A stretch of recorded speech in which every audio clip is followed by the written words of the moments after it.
We wanted to bring you an update on a story we first reported last September. It's about that NATO airstrike in the northern Afghan province of Kunduz, which killed some 140 people, many said to be civilians.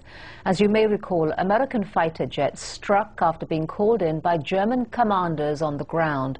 Now, serious questions are being raised about the conduct of those commanders. David Chater of Al Jazeera English is in Afghanistan. American pilots call it going kinetic, the moment they release their bombs or rockets on a target.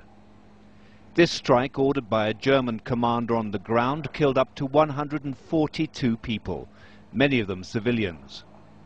It was in their area of operations around Kunduz in the north of Afghanistan. The political repercussions are still being felt in Berlin today.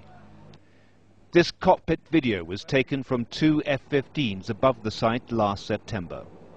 The voices of the pilots have been removed, but one of them has revealed yet more damaging details to NATO investigators.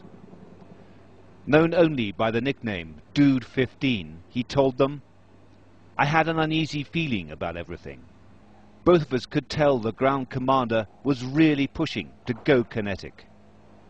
The bombing took place after the Taliban hijacked two tanker trucks full of fuel. They got stuck trying to cross the Kunduz River. Civilians soon gathered on the sandbank to help themselves to the gasoline. The pilots repeatedly suggested they fly low overhead to frighten them away. But this answer came back from the German commanders on the ground. "Negative. I want you to strike directly."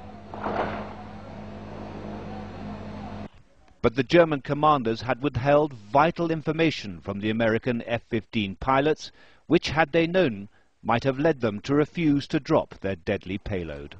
A classified NATO report into the incident says the German army knew by the time of the bombing that at least one of the drivers of the hijacked tankers was still alive and at the scene.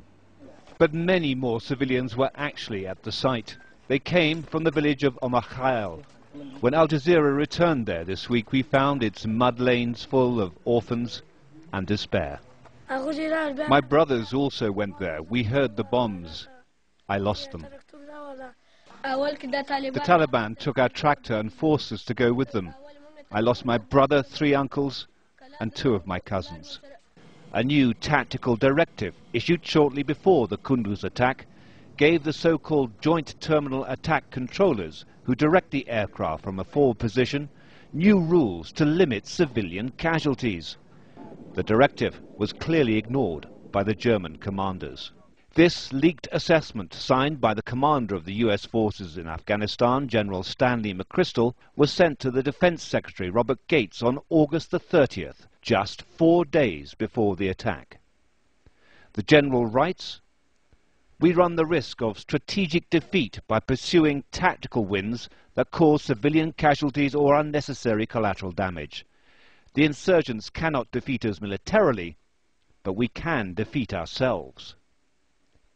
Later in the document he says, a revised tactical directive was issued to all troops in theatre on the 1st of July 2009, which clearly described how and when lethal force should be used. After his trip to Saudi Arabia, President Karzai is attending a security conference in Germany.